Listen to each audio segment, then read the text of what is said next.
नमस्कार, मैं युधिष्ठिर उपाध्याय। वेनेजुला पर अटैक के मामले पर अमेरिका के राष्ट्रपति ट्रंप बुरी तरह से फंसते हुए दिखाई दे रहे हैं। स्थिति ऐसी बन गई है कि ट्रंप की कुर्सी पर बड़ा खतरा मंडरा रहा है। जब दुनिया भर में वेनेजुला के मुद्दे पर ट्रंप की खूब खिंचाई हो रही है, तो वहीं अब ट्रंप अपने ही देश में बुरी तरह से गिरते हुए दिखाई दे रहे हैं।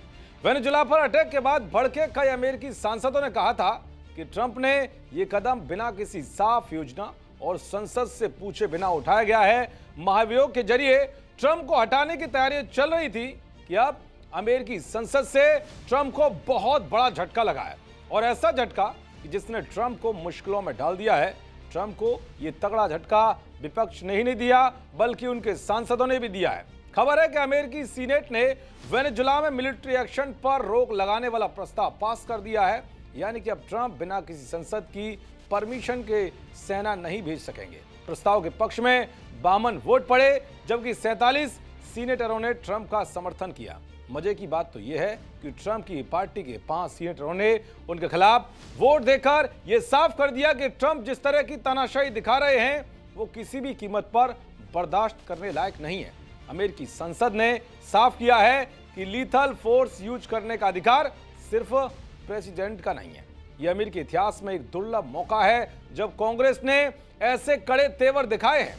रिपब्लिकन और डेमोक्रेट्स दोनों ने मिलकर इस प्रस्ताव का समर्थन किया है, जिसके बाद अब ट्रंप को मनमानी करना मुश्किल हो जाएगा।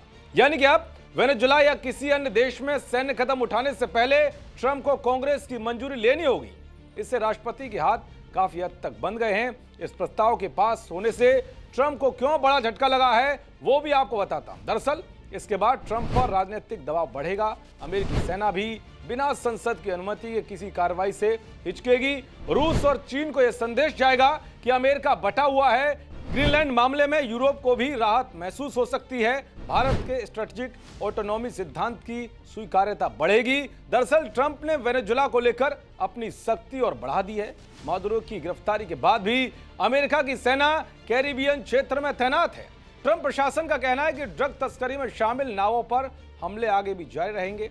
अमेरिका ने हाल ही में वेनेजुला जा रहे एक रूसी तेल टैंकर को भी जब्त किया था, जिसके बाद से ही रूस भड़का हुआ है और वो किसी बड़ी कार्रवाई की तैयारी कर रहा है। ऐसे में अमेरिका के लोग ही ट्रंप के खिलाफ आ गए हैं कि बिना किसी बात के पंगे लेने से अमेरिका का ही नुकसान होगा। उधर ट्रंप ने कोलंबिया और ग्रीनलैंड के खिलाफ सैन्य कार्रवाई की धमकी दी है, लेकिन अमेरिकी सीनेट से पास हुए प्रस्ताव के बाद अब ट्रंप को अपने सैन्य कार्रवाई वाले फैसलों को वापस लेना पड़ेगा।